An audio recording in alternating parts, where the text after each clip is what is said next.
baja murni yang mengunci pria. Seketika meledak dengan kekuatan yang menghancurkan.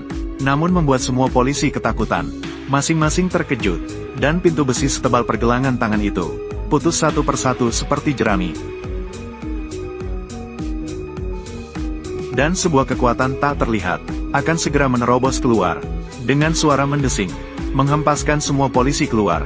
Namun, kakak perempuan yang baru saja keluar dari kantor polisi, tiba-tiba terdengar suara keras. Dia terkejut dan menoleh untuk melihat. Terlihat Qiang Ge melompat dari lantai 8. Sangat terkejut, si kakak perempuan. Dia tidak tahu harus berbuat apa dan bertepuk tangan untuknya. Sementara itu, Qiang Ge mengeluarkan dari saku, mengambil kartu namanya yang dia berikan. Dengan lembut dia mencubitnya dengan tangan. Mobil Ferrari Big Sister itu seketika berubah menjadi tumpukan besi tua. Inilah akibat dari membuat orang baik marah. Dan kekuatan Qiang Ge saat ini sudah mencapai 70%. Terlihat dia melesat ke langit seperti anak panah. Sayangnya, Qiang Ge belum menguasai keterampilan terbang ini. Dan detik berikutnya,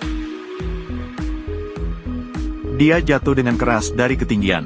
Dia segera bangkit. Namun, dia melihat berita di layar. Hatinya semakin khawatir akan keselamatan putrinya. Dia tidak memperhatikan rasa sakit di tubuhnya. Tiba-tiba kekuatannya meledak.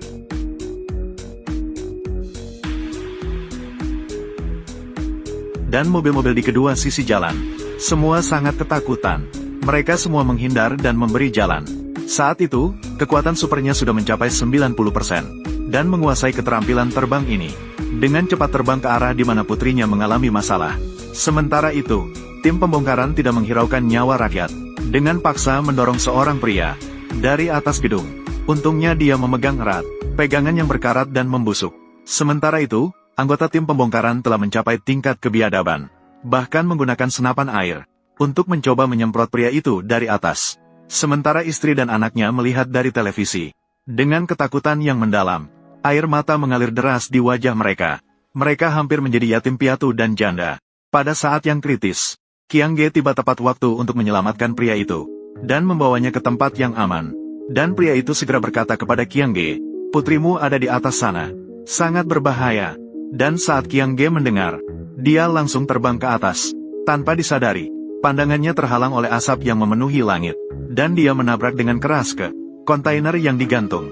Namun saat jatuh, dia terhalang oleh besi beton. Dia kemudian seketika melompat dari jendela dan terbang masuk ke gedung lain. Namun tidak disangka, di dalamnya ada puluhan anggota tim pembongkaran yang langsung menyerang dan menekan Qiang Ge.